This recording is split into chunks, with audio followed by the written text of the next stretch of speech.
Hey, Linda. Hi.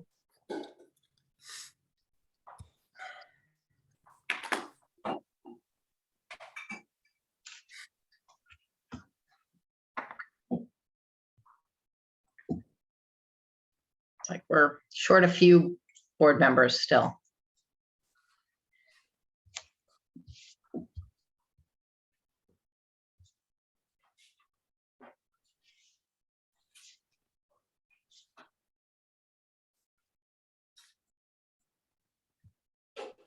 How you doing, everybody? Yeah, man. Doing well. Good evening, Jaime. All right, Bobby. Good evening.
Hey there, guys. Hey, Seth. Hi, Seth. Seth, how are you?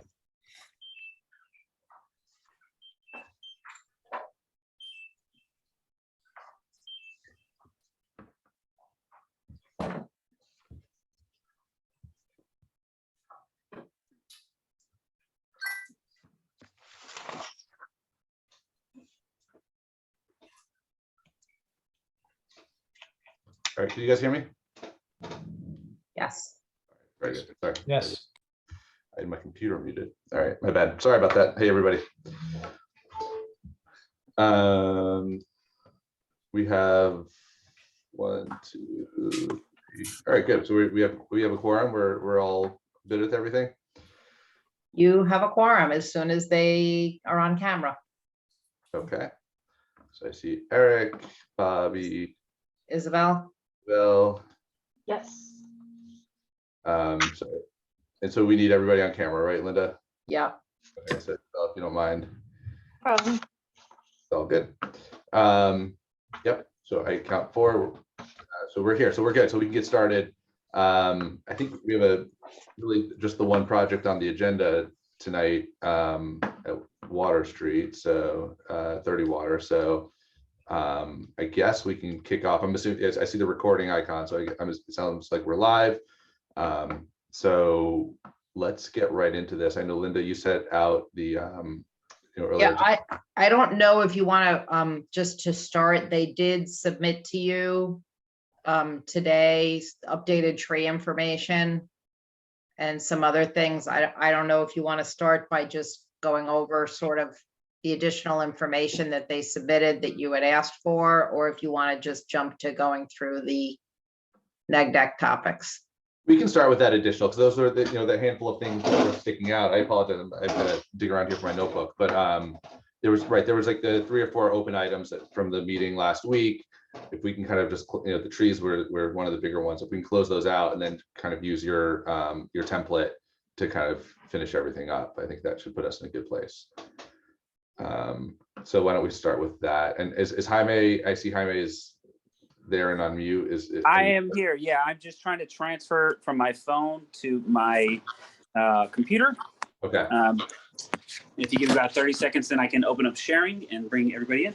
Okay. So let's give Jaime a minute, and then once he's there, we'll do that for real. That works for everybody. Apologies, I had some family emergencies, and I had to take care of some sick people, and so I've been on my phone, but not on my computer. Hope everybody's okay. Yeah, for sure. Well, I was in the hospital. The reason I was out because I had to take somebody to the hospital. So, and they're convalescing, I guess, right now. So, Sorry, Jaime. yeah. Sorry to hear that.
Should play some hold music or something like that. I don't know. Yeah, yeah, exactly.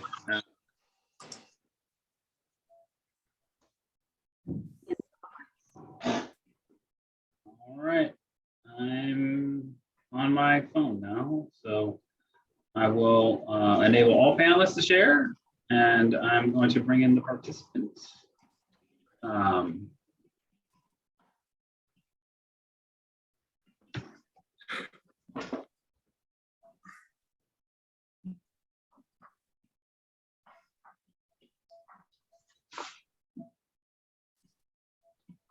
Okay, so I do see there were 3 new postings dated today: the architecturals, the tree removal, and the landscape.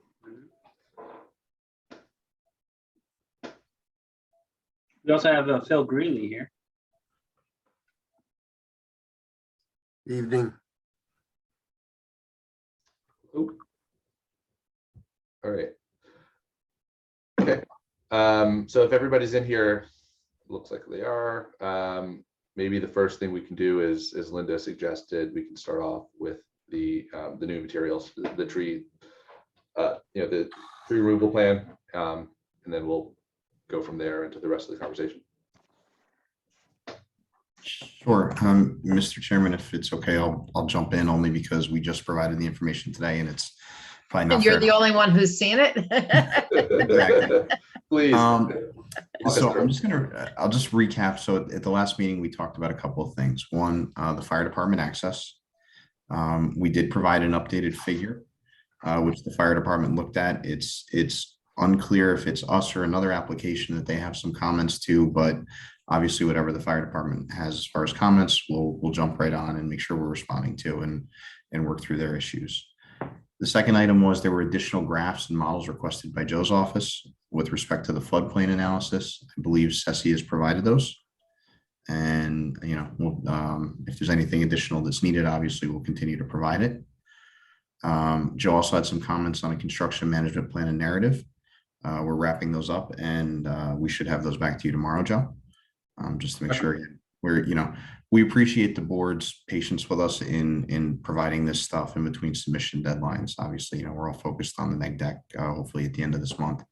So we're trying to be as responsive as possible and we appreciate your understanding. The last thing is that was asked of us was the tree calculations. So I'll share my screen. We had talked previously about how we'd broken the trees by number, DBH. We provided a full table here. We had talked about the reason for removal. At the last meeting, we had also talked about mulberries on this slope and tree removal on this slope. We did go back to our geotechnical engineer. They are strongly suggesting that we not leave any of the vegetation on that slope. They think it's going to compromise and make the netting installation more difficult. We also did, just so the board knows, because we certainly heard the trees are a concern. We obviously had limited area to plant on this site, but we wanted to try and maximize that. We did talk to them about trying to plant on this shelf right here, right along Main Street. Again, we're replacing the sidewalk all the way up to this point on Main Street. And we did run by, can we get some street trees in here, maybe just to green up that space again? They again are strongly recommending that we're not putting any trees anywhere on the slope, indicating that we're going to just create the stability issues that currently exist. So I told you I would ask, we did, that was how they reported back to us. With respect to the removal numbers, we did two things. One, we quantified the tree removal in total caliper size. So you have that number in inches, and I'll go through the numbers in a second. But we also did in reviewing the numbers in caliper size, we've been looking at the number of trees to be mitigated as those trees which aren't tied to public benefit. And when we ran the analysis by caliper size, we weren't planting an equivalent caliper based on just those trees removed as part of the project. So we did increase the tree calipers proposed, as well as all the plantings and shrub sizes proposed, to make sure that we were replacing at least those calipers lost for the trees that are not tied to public benefit. So that is why we also submitted an updated planting plan, because we went through and we increased the size of the plantings to try and get that caliper size up, because we envisioned that was going to be one of the comments. So we tried to get out in front of it. As far as the removals, in total, there is 1,200 inches of removal, 1,265. There are 94 inches of caliper size based on the site construction. There's 352 inches of trees being removed for public benefit. And again, that's the linear park, the Sing Sing Kill Greenway Extension. That's cleaning up the walls along the Sing Sing Kill. There's 169 inches associated with invasive species that exist. There's 80 inches of dead trees. And as we talked about last time, those 95 trees on this slope here above the existing walls, we had to make some assumptions because we couldn't do an actual tree survey there. When we looked at the trees on that slope, they were smaller caliper. So we made the assumption, we didn't see a lot of trees. 8s to 10s are visually recognizable. 12s are obviously, you can stand far away and see a 12-inch tree. To tell the difference between a 4 and 6 gets a little trickier. So we just assumed all 95 trees were 6 inches for the purpose of coming up with a number. If you do that, you have 570 inches. You add all that up, you have 1,265. We continued to have the table with the breakdown of trees based on just caliper size. So you can see how many trees are 4 to 7, 8 to 11, 12 to 15, 16 to 23, and 24 plus. And then we provided expanded the mitigation table that we previously provided. Again, when you break out the invasives, the dead, the trees tied to public benefit, the brownfield cleanup, there are only 7 trees left over that we're actually removing as part of construction. Those equate to 94 inches in caliper size. We provided the caliper size for the trees we're proposing. Again, based on our last submission, we were less than 94 inches. So we went through and upped the size of everything. So we were replacing 113 inches of caliper size. In order to determine the size for our mitigation, we use the American Nursery Stock Standard, which is an industry standard. The way it works is, those are standard sizes that you order. So for instance, on a river birch, when it's 3-stem river birch at 1.5 inch caliper per stem, that's our project spec. That's what has to get delivered to the site. So there is some comfort level that what we're proposing will be delivered. Okay. Yeah, can you just, I don't know who's sharing right now, but if we just slide back over to I just want to understand these removal tables, because there's a lot going in there. I mean, so the summary makes sense. I think, the trees to be removed for the maintenance of the existing slope. I think that makes sense. I understand that. And I think we want to, be mindful of kind of safety and stability of the hill above all else. I understand, the dead trees. Invasive trees is something we've talked about on other projects as being, we're losing tree canopy regardless of whether it's invasive or not. It's, we want to look at that as being, accounted for somehow in the equation. So I think what I just really want to understand is, so we have the trees removed for public benefit, which you're removing. Can you just, again, it's been a little while and there's a lot going on here. just describe, where these trees are on the site plan and why they're out of the calculation. Sure. So there are, as I move from north to south, and one thing that we haven't done is there were a couple of dead trees that were recommended to be removed by the arborist. Full disclosure, we have not had time to meet on site and quantify and identify where those are, but they're dead. So I just wanted to be open with the board. As we move from north to south, in this area of the project and this area of the project, we have two things happening. We have this Greenway Extension, which is necessitating the removal of these trees. And we also have, in this area, we have that stormwater basin that we're building, which is something that was part of the original RFP and is intended to help with some of the debris issues at the Water Street culvert. So you have these two trees here coming down for that. You have trees in here associated with the Greenway Extension, similar to here, because we have to get that access in order to get over to that stormwater basin. You have trees in the main body of the site here, which are part of the brownfield cleanup program that we're going to have to take out in order to do the excavation necessary. We have one tree here that is inside the walls of the kill. But again, is one of the recommendations we've had from the village in cleaning this area up. Some of that vegetation should come out and be removed. This is an invasive species right along that wall. It's a scraggly, small diameter tree, so we think it's worthwhile to remove it. We're also planting all new shade trees in here. Again, these were some of the trees that we upped the caliper size on. And then on the parking garage, this entrance here is where we are creating the entrance just for access to the public parking. So we see that as a public benefit as well.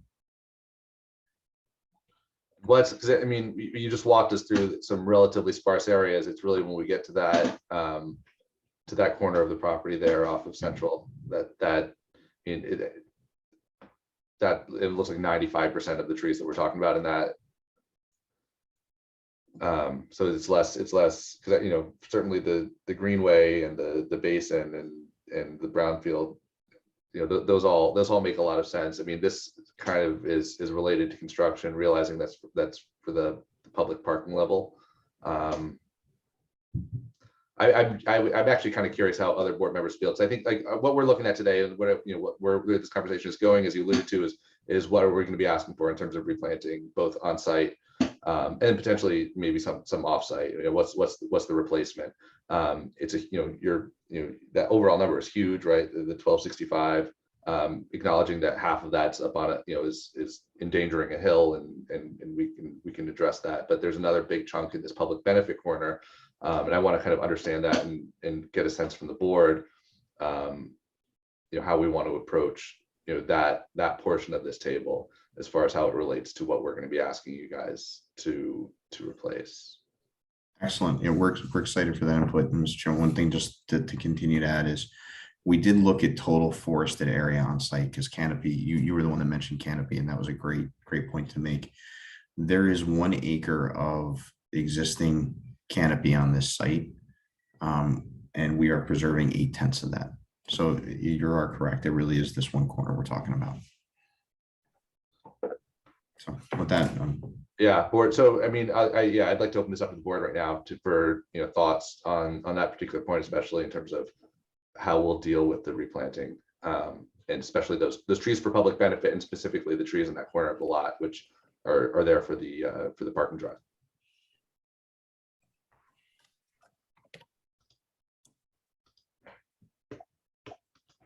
Chairman, Seth, I have a question about just a point of clarification that I'd like to ask the applicant.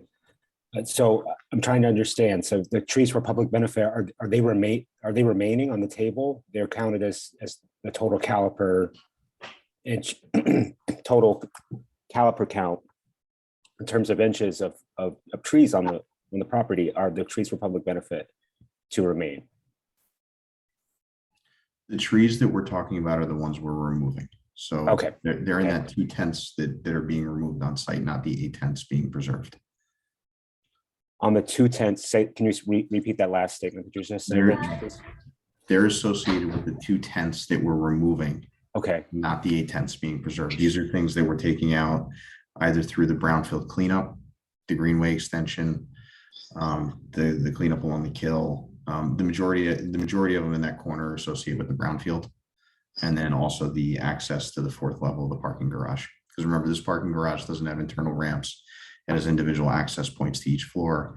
The 4th floor is the one, or the highest level is the one we're putting on for the benefit of the village. It's going to be village owned parking. can I ask you a question about the public benefit definition? Who is defining the public benefit? Candidly, it was our way of looking at the tree count as an applicant saying, you know, we're doing all these benefits, which are necessitating tree removal, which are going to benefit the village. You know, to then penalize us for tree replacement isn't, you know, it just didn't seem fair. So it was really our way if I of can- looking at it. let me Just can I just here a finish little my bit. I just want to it's finish my statement real quick before Rich goes any further or you say anything behind me. I just think that like I appreciate what you laid out, Rich, in explaining how your approach and your methodology for figuring out how many trees were on site and breaking those down in different categories. And I really don't think you should be responsible for replacing dead or diseased trees. But I think what I'm looking at is like 10% is proposed of replacement of what's actually to be removed. And that seems like a really just not significant enough to make up for what is there, even though the site is reusing it and you are creating a great benefit. I do think you have to take into account, you don't want to make that site feel completely urban and sparse through, you know, not replacing trees, and you're not being penalized per se. It's just that all applicants are asked to, you know, provide appropriate landscaping and screening to enhance the site and enhance another public benefit, which is, you know, what does that site look like 20 years from now? That's all my comment I'll say. And Jaime, you wanted to jump in. Yeah, I apologize. I'm back on my phone because my internet has gone down on my house. I'm just trying to bring back some context to how this project arrived to this board.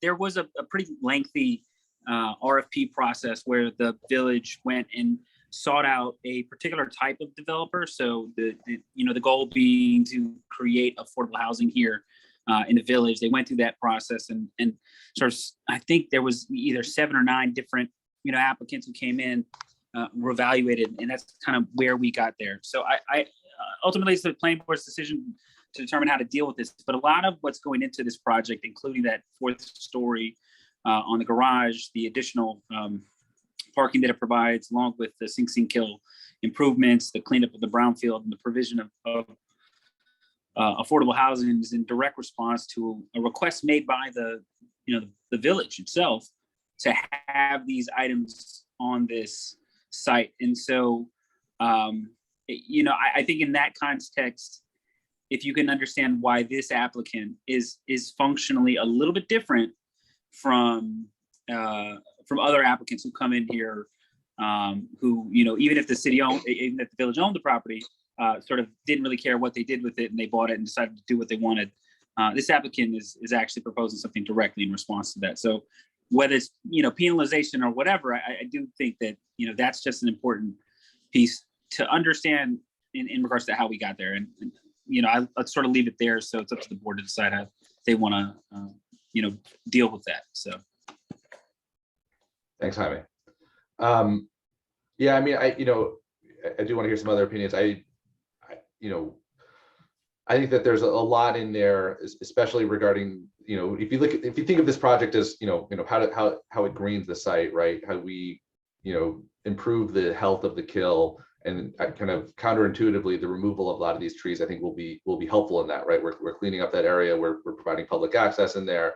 You're cleaning up, the ridge, and there are all these manners in which what you're doing, I think, is, before we even consider Jaime's comment regarding, the relationship between this project and the village, I think, bodes us to look at this a little bit differently. I think, where the, in my perspective, where we look at the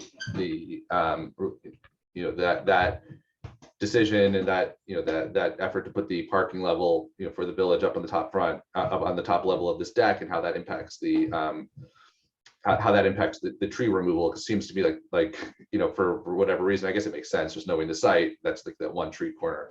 There's a lot going on there, and I'm not saying that we need to treat, that we shouldn't necessarily treat those trees. And again, this is not my decision. This is my opinion. To treat those trees, the same as the other trees, the 94 caliper that you had, I think, identified as being taken down for construction.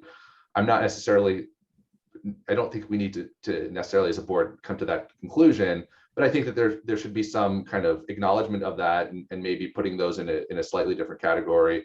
And again, looking back, and maybe it would be helpful to look at the landscaping plan as well. I know we're looking at the removal plans. When you opened up your conversation, you were talking about the idea of trying to replant stuff up at the top of along Main Street, and how that had your engineering team had serious concerns about that. And I think we need to be very careful when we start questioning engineers. I want to be very safe in how that's approached. But maybe on the other side of the site, where else on this site is there anywhere else? Has this been scrubbed? Where we can put trees, where we can try to kind of restore that, especially on that corner that's being lost. I mean, you've been talking about this site as being very green, and it's this 20%, I guess, of it that's being of the canopy that's being eliminated, if I have my numbers right. But it's also, this site kind of transitions from this green area kind of along the kill, into a portion of the village that doesn't have a lot of trees. And I think one of the things we can try to do here is, if stuff is coming out on that kind of uphill side of the site, how much of this can we put back down? And I guess even like along Central Avenue there, I mean, are there any sidewalk trees, or is there anything being done along Central Avenue? Can you maybe speak to that, and where the trees are being put back, just to give a little context and color to the restoration plan? Yeah, absolutely. And Eric, we hear your comment loud and clear. We're not looking to we actually share the same sentiment. We want to green up our site, and we want to come up with the right site plan. So let's go through that. I do want to just talk quickly, because this project does have a lot of public benefit built in, that it's just worth mentioning because of the amount of impact it has on the pro forma.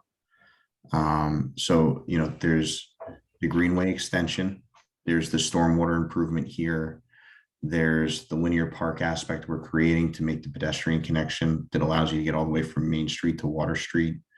There's amenity spaces being built in the building, which the village has access to, right? And it'll be a community space. There's the 4th level of the parking deck. So there's a lot packed into this small site that the village is going to benefit from. And again, that was all part of that original RFP that Jaime mentioned. But as we continue to add cost, it just, there is already a lot of public benefit here that goes into that pro forma. That being said, as far as areas and opportunities that we'll look at and see if we have more of an opportunity. I think, Mr. Chairman, your comment is good. Central Avenue is an area where we have a lot of shrubs and smaller, medium height, what I would call that 5 to 7 foot range, planting. This is ultimately what it matures into. I think I'll have to talk to Chris and the WBP team, but I think we're open to looking at seeing if we can get some street trees in here. Now, what that would mean for us, and I think the village, as long as the village kind of nods and says, yeah, we're open to that. If we put street trees in along this area, we actually have to put tree pits in with structural soil, because they would be in part under a sidewalk. So it's not just, understand, I think we're open to that discussion, but they're not just your normal tree planting, they're expensive tree planting because of the structural soil and tree pits to make sure they survive. And those tree pits would also extend onto the village right away. If we do that, we could potentially get some trees, I think, in between the garage and the sidewalk on Central Avenue. But what's the width of that sidewalk right now? I believe we have it as a 5 foot sidewalk. So you would have to eat into that 5 foot. What we would do is underneath the sidewalk, we would use, it's a structural soil. It's a gravel type mix with specific soil constituents placed into the gravel that help tree roots spread, root, and hold. and allow the water to come down from the leaves into the wells and spread more efficiently to the root system to help trees survive in more urban environments. Rich, what kind of space do you have from the building to the sidewalk? It varies from just a couple of feet to over 5 feet. In some instances, I think we get, I don't believe it exceeds 10 at any point, but I believe we do get near 7, 8. So I do think we can sneak a couple of trees in here if we do some tree pits.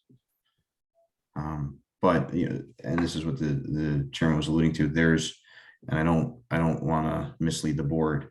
When we start adding trees into this plan, we're not going to be able to double the caliper size we're providing. It's not like we missed a lot of opportunities to add trees. We can probably add a couple throughout the site. Do I think we can add another 10 to a dozen? That might even be hard to hit. I mean, if we can't plant this slope, we have our loading area. There's not a lot of opportunity in here. We might be able to sneak one or so. We might be able to get a handful of trees in here. Again, the street trees along Central is something I think is worth considering. The fire department doesn't want this area planted. We did already up the caliper size in these planters to a 3.5 to start. Hey, Rich, Bobby Bowker speaking. What quick question? I probably missed it. What's the total caliper being removed and what's the total caliper being replaced? Like what's the percentage being replaced? So I'm going to give you the scary number first. Okay. If you look at all of the trees on site, Yep. Dead and everything, we have 1,265 being removed. Okay. If you look at what we're replacing right now, we're at 113.5. So less than 10%. Yeah. Okay.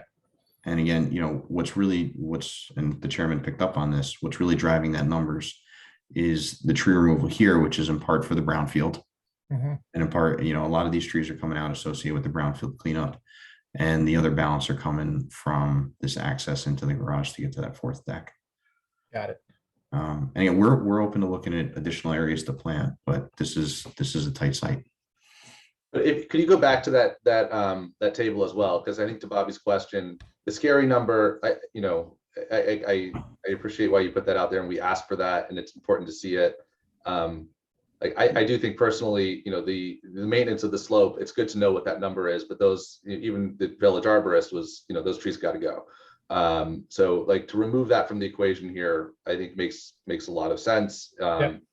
It's unique, right? So the dead trees, obviously, we're not worried about. So those are all part of that 1265. So we could probably reduce that down to like 300 inches, right? It looks like pretty drastically. Yeah. So I'll work backwards with probably the easier categories to talk about. Yeah. As the chairman said, the trees on the slope are 570 inches. Mhm. The dead trees are 80 inches. So you're now at a total of 650 inches just in those two categories, which is over 50% of Yeah. the total number. And then the third category, which is probably the next easiest to talk about, is invasive. And I understand, you know, that's where the board's got some discussion. That's 169. And then there's 352 being removed for the brownfield cleanup, the Greenway Extension, the stormwater basin area, and the access to the parking garage. So those invasive trees, are those located throughout? Where are those located relative to these other kind of categories that you've defined? They're located throughout. We have a cluster in 811 through 816 and 820 to 826, which is, we have 2 clusters in this area. So 811 to 816 is generally in this area here. 820 to 826 is here. So basically we're talking, this area generally is where those invasives are, right along the sidewalk on Central. All right, so those are not included when you're talking about for public benefit. While they're in that area, those are not part of that calculation because they were separated out as invasive. Correct. And so a portion of those invasives, though, I would assume are also in the category of, I guess, removal for your construction. Those are actually in the invasive. We have invasives as its own category. No, understood. But so Yeah. of those 169 caliper inches, are half of them are in the public benefit area and half are more or less. I'm just trying to understand, so, to So- come up with an equation here. Yep, so this area here, I'd have to, yes, there's a line in here that we have that's not on this drawing, which is where the brownfield cleanup occurs, that some of those invasives are within. Okay. And that corner, okay, and that corner is partly brownfield too. I don't think I picked up on that before. Okay.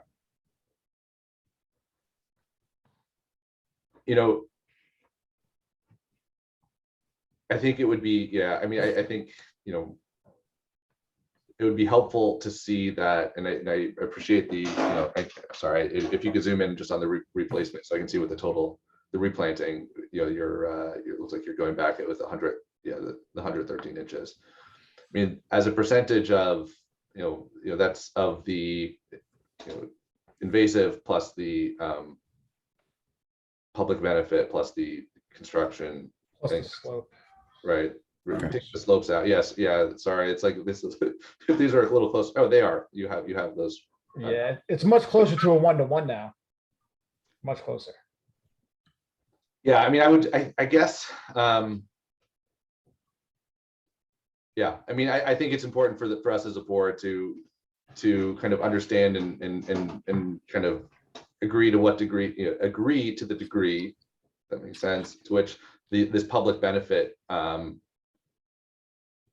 removal, should be kind of acknowledged or mitigated. I think if we can see, I mean, certainly an increase on that end, and also, with the invasive tree removal, which, again, I'm just kind of, I'm thinking out loud a little bit right now, but if we just take the public benefit kind of at face value, understanding that this is a special project and that these removals are for special,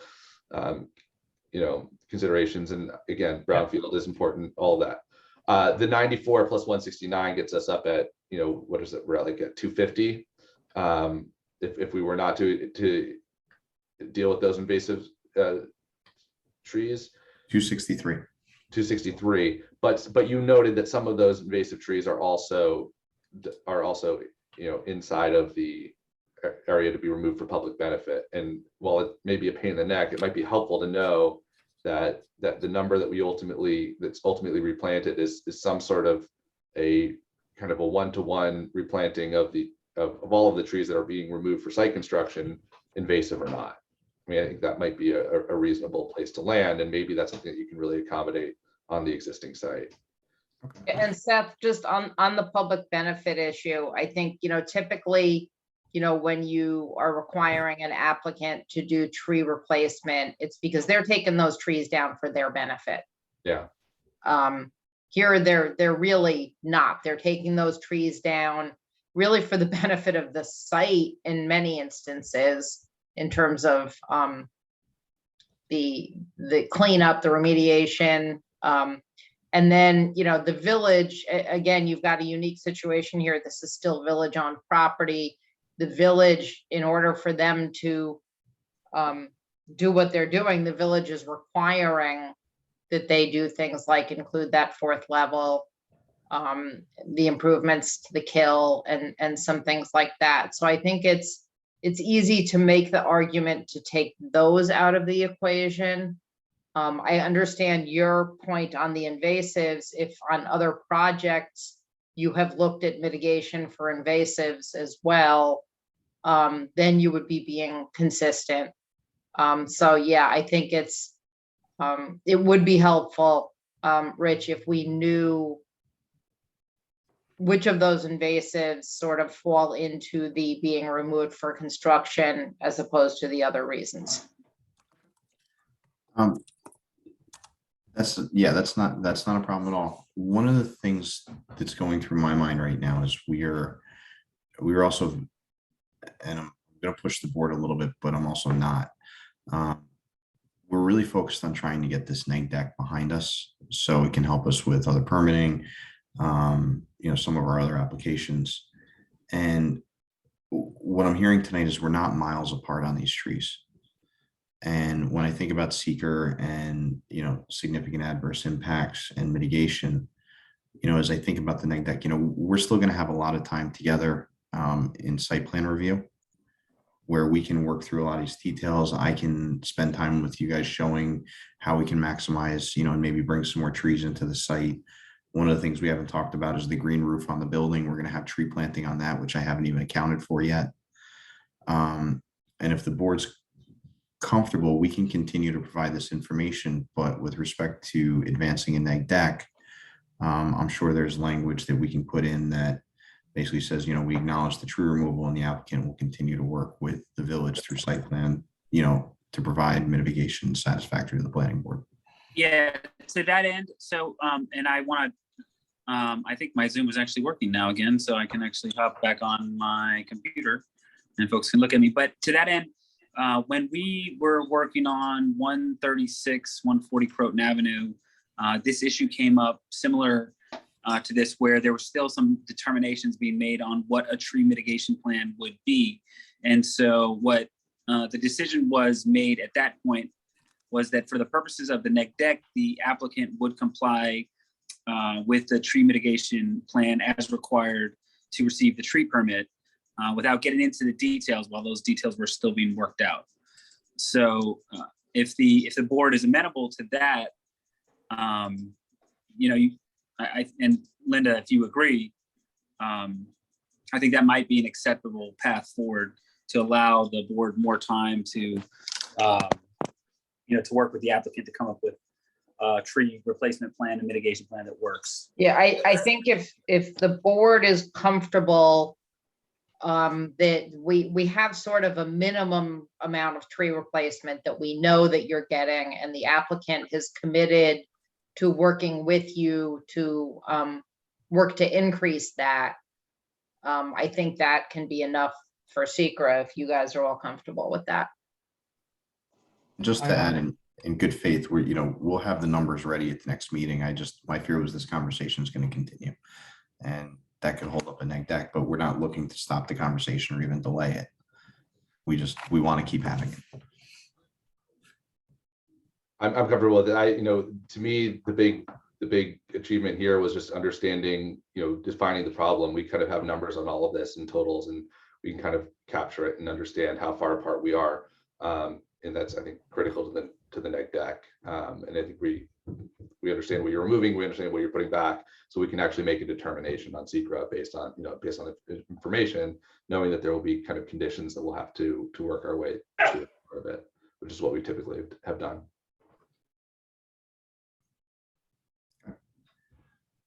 So yes, we'll prepare those numbers. Any other board comments on this area? I think we can maybe if not, and I'll give you a moment. I know there's only a handful of us here right now, so. I mean, it would be really helpful to have an answer to that particular question, because we, obviously that's going to, I think, factor in significantly into how the next couple of weeks play out as Linda's preparing that neg deck, which she has to present at the next meeting. Well, I will try and put somebody on the numbers tomorrow, but I can tell you definitely by early next week, we will email them to the village. I mean, I'd like to hear from the board members other than Sid. That's what I'm saying. So if other board members could weigh in on that proposal. Seth, I have a comment where I can weigh in on that proposal too, Jaime. I think that makes sense. I want to, for the record, I didn't understand exactly the category of public benefit, and I understand it clearly that these were requirements of the RFP. And I'm by saying those comments about my initial expression or my initial reaction to the table of trees was just seeing that the replacement seemed low compared to what was on the site, understanding that there are things that have to be done. And certainly we're not looking to create an onerous or burdensome situation for the applicant. I think it's just about like how do you balance out that site, and maybe, I think it may need more, and maybe it's just not the same kind of trees, or what's the variety of trees that you're proposing, and that can be worked out, because that will be the devil in the details. But I'm open to what Jaime has suggested to move the process forward. I'm interested to hear what other board members have to say. I agree with Seth and Jaime. We could continue to push forward, but keep our eyes on continuing to look at this as the process moves forward. there's no reason to hold it up anymore on this. We could just keep looking back at this and keep working on it as the process moves forward. So I agreed as well. Agree the fact that the replacement caliber is low. I do hope that we look at every opportunity to plant as much as possible, even the consideration of looking at Central Avenue. I think that's an option to go through, but I agree of moving forward if we can come to an agreement on the tree mitigation plan. And I think I actually just want to add to what everybody just said, which is I think it's, while moving forward, I want to be clear with what our parameters are and what we're kind of determining as a board, which is, the categories of trees that have been put before us, right? We would be agreeing on the concept of the public benefit. I think that's important. That's part of the SECR review. And then we would be kind of agreeing on some means of determining that replacement caliper, that we're not we're not saying that what's on the drawings right now is accepted, but that we say, that there will be not a number, but a effectively an equation, accounting for the invasive trees and whatnot that would be worked into that negative declaration. So we're not approving it based on some, amorphous, ideal or idea, but we have real parameters that we're establishing and real decisions that we're making regarding this plan. So I think with that, I think we have heard from all the board members because it's just the four of us. Carla has joined, but missed Okay. most of that discussion. So. Okay, I didn't see when she just joined in, but yeah. So I mean, if it's a hard conversation to weigh in unless we were here. So maybe if we can pull up unless there's anything else that we feel like we need to talk about Jaime before we move on to Linda's outline, and maybe we can just kind of work our way through that now, having had a nice. No, I think that was great. Yeah. Thanks everybody. That was helpful.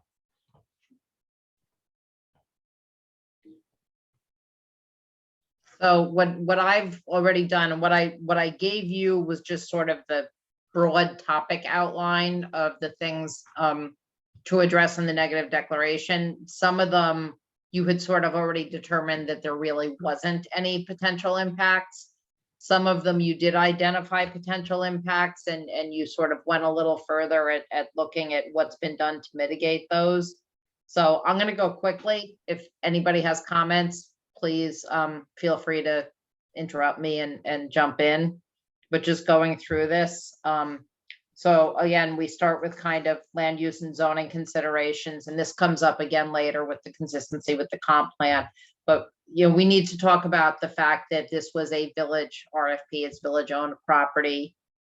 The village was looking for the specific land use. This is a TOD all affordable project, and that's what the village wanted. So in terms of the land use and then incorporating the public benefits and the transaction that's been worked out with the village, those are all important land use considerations, generally consistent with the zoning, although it does need some variances. And it's an improvement from the existing land use, which doesn't fit the neighborhood. It's looked at as an improvement to the neighborhood over the DPW use. Next was impact on land and geological features. So take care of the easy one. There are no significant geological features on the site. In terms of the impact on land, we've talked about sort of preserving and working to preserve that steep slope that right now is sort of at risk because of the trees that are growing out of it and things like that. So that's actually a positive benefit on the land configurations. We've, most of the area where they're doing construction is already disturbed areas.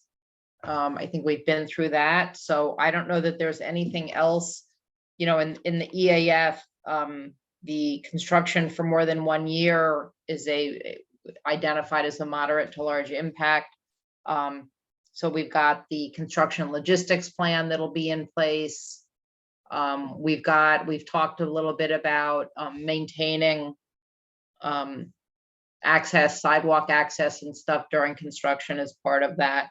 So is there anything else that's impact on land? I think there's not a lot of steep slope disturbance. I think we talked about that at the last meeting. Joe, I don't know if you want to chime in. I was just thinking, what might be worthwhile noting. The project will, have a temporary impact on land with disturbance during construction and whatnot. But when you look at what the property is being used for today as a DPW facility, there's continual disturbance, continual activity.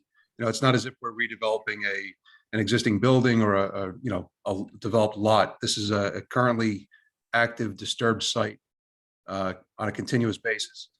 So yes, there will be impact on the land, but it's a one-time impact. The job is constructed and then that impact goes away. Okay. Does anybody have anything else on that?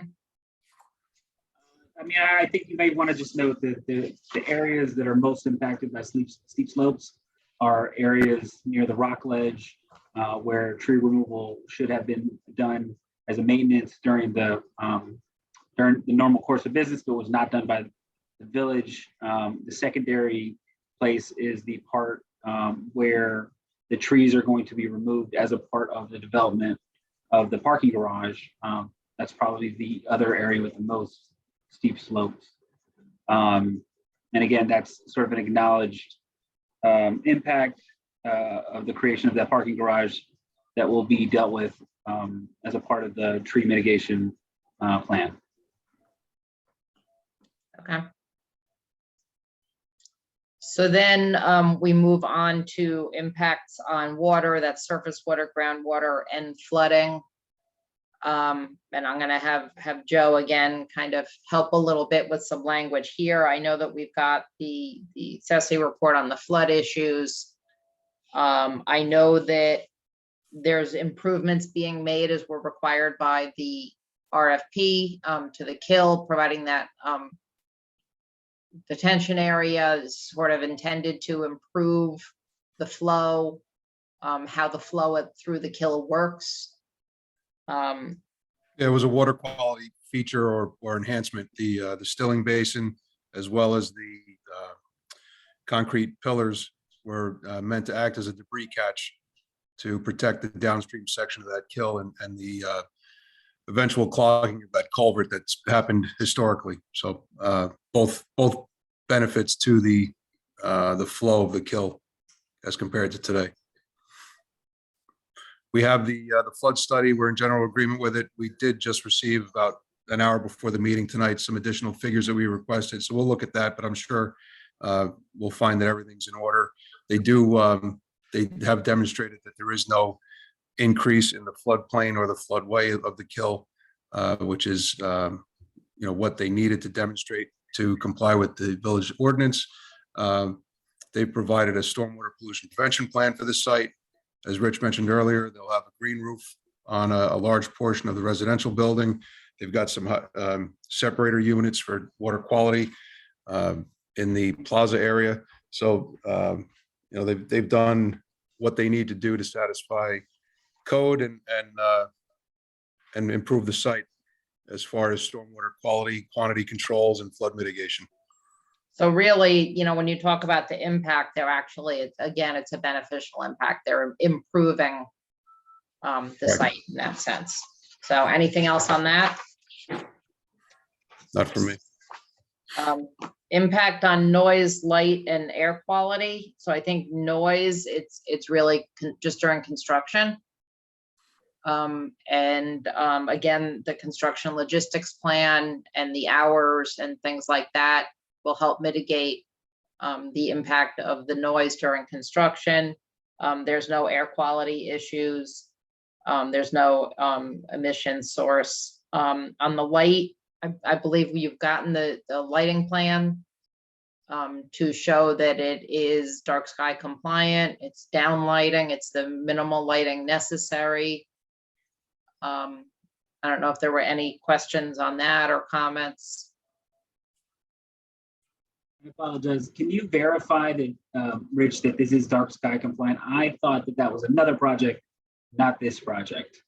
Also down on Water Street, but I'm not sure, Rich, if you said that you were not going to necessarily do dark sky compliant. So when you really dig into dark sky compliant and what it means, it is a certification that is given to lights and only very specific and actually select few lights.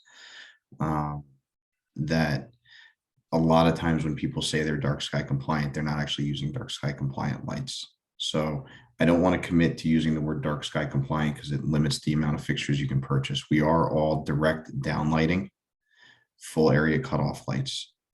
So we do meet the intent of dark sky compliant, but dark sky compliance is actually a very limited, it offers very limited options for lighting.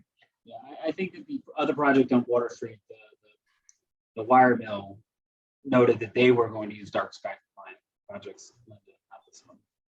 Okay, All our lights will comply, will meet dark sky compliance standards. They may just not necessarily have the. right. So you meet the intent of being dark sky compliant. Correct. Okay. Comments, questions? Impact on plants and animals. I think we've just had a good, healthy conversation about the impact on trees. I think I made a lot of notes, and I think I've got what I need from that discussion. On the impact on animals, I know we had the study on the one potential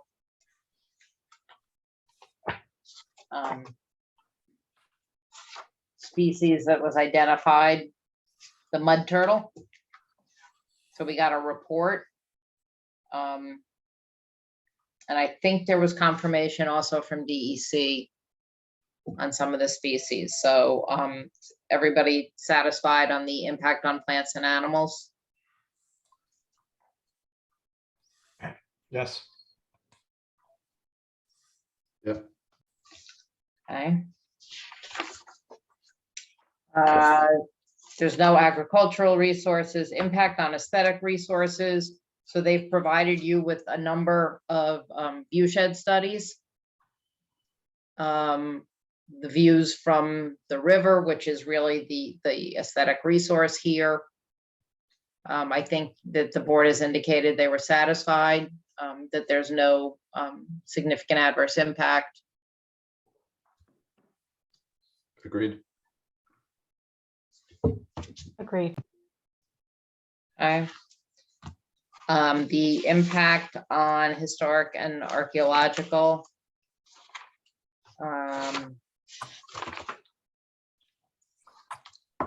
There was a stage 1A done, right, Rich? And you have SHPO sign off? Yes, on the SHPO sign off, and Chris is telling me yes on phase 1A. So if they have SHPO sign off, that really satisfies that.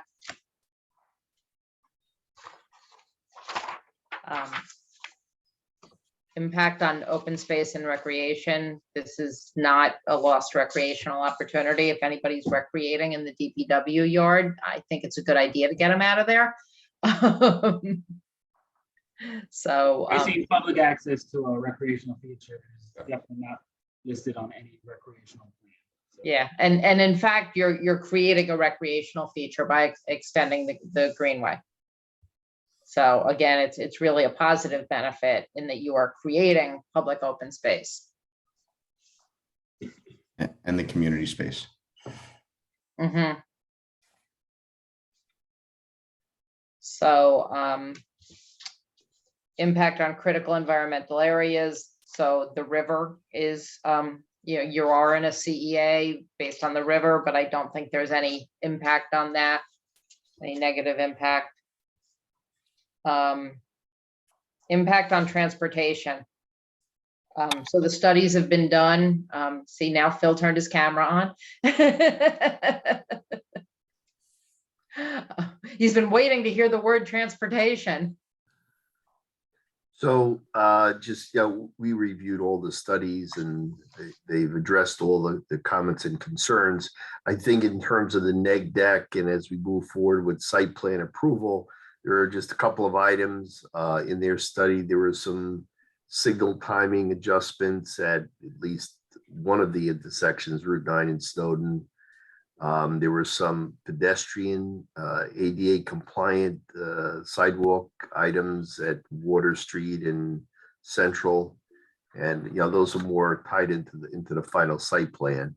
And then on the garage access points, there's a few existing on-street parking spaces that will have to be removed to provide safe site distances, which, you know, it's just, I think that's just has to be addressed as part of the site plan approval. You know, the provision of the fourth level parking for public parking, I think more than offsets the few spaces that will be removed for site distance conditions. Right, and I think the rebuilding of the sidewalks is a pretty significant benefit. Yes. Anybody have anything else on transportation? I know there's been a lot of back and forth and they've addressed a lot of comments and there's been a lot of information out there on traffic. Guys are all very quiet tonight.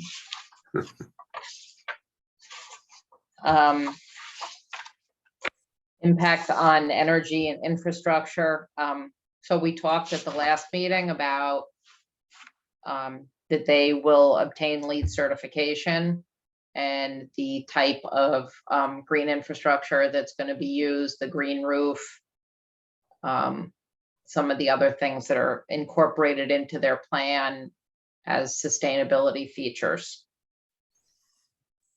So I think that's, you know, the primary thing that mitigates any impacts and minimizes the impacts here. Anything else? Is there any plans to install charging stations for the public for electric vehicles? Yes, there is. There's going to be, I believe, a minimum of 5 and some for the public parking as well. Okay, awesome. Thank you. Got it. Okay. Impact on human health. We have a big positive benefit here by getting this site remediated. I don't think anything that's being proposed is going to have a negative impact, and there's certainly a positive impact. So anything else?